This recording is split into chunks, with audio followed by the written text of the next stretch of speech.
Hi guys, my name is Rashonda, and I just wanted to do an introductory video into how I got into herbalism.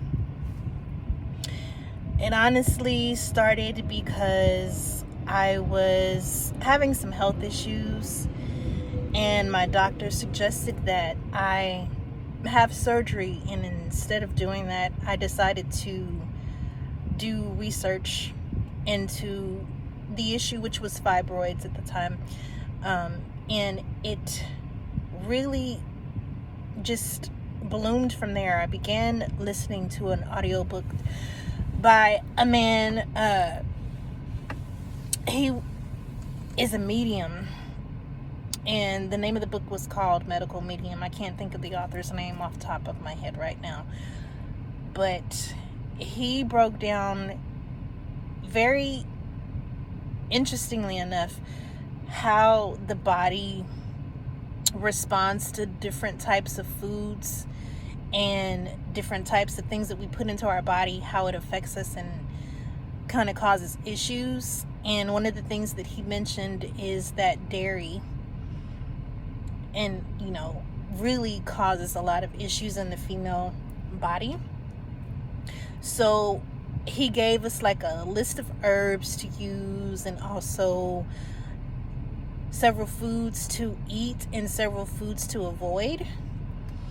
And I took that and I ran with it. I began changing my diet and the way that I eat. And little by little, the fibroids started to shrink. When I went back to see my doctor, God rest his soul, Dr. Robert True, he told me that I was able to completely dissolve them, and he could no longer feel them in my uterus. So that's how I was able to successfully shrink my fibroids without surgery, just by changing my diet and my intake.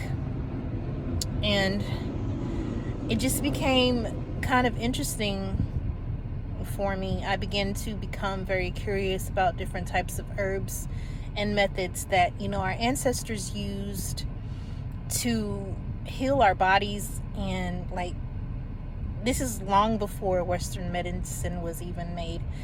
And it's just the problem that I have with Western medicine today is that it makes a very small impact on the actual problem. It's like a band-aid on a bullet wound.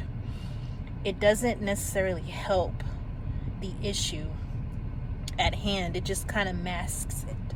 So you have to keep returning to the doctor for medication. And I think if we honestly looked into holistic medicine and herbalism, a lot of the things that was planted here for our benefit, that is natural, we would find so many different remedies and cures. So I just began continuing to do research. And then my daughter, she had an issue with endometriosis and was severely sick, constantly in and out of the hospital. And as a parent, I just felt powerless because I felt like there was nothing that I could do to help her. She was not of age yet to go and see an OBGYN. And so again, I started doing research on some of the symptoms that she was having. She was having excessive vomiting, not able to hold anything down for like a good week at a time, just severely sick. So I also, suggested that she change her diet, start taking different herbs. And I was doing the research, like the nausea, the vomiting, like how I could help her just to at least be comfortable so she wasn't, miserable. And I came across a book. I'll have to tag it later. I don't have it with me. But I began looking into that, and it gave me like a list of herbs and different things that she could use. And I began taking a course online that gave me different methods and remedies for infusions and teas and tinctures. I've completed the class, and it just became that much more interesting, after I found something that could help her. She began taking it and it started to help. She wasn't sick. She wasn't having cramps. She wasn't having any of the same issues before. The medicine that she was given wasn't working. She was dehydrated. I was so upset. We both were missing work.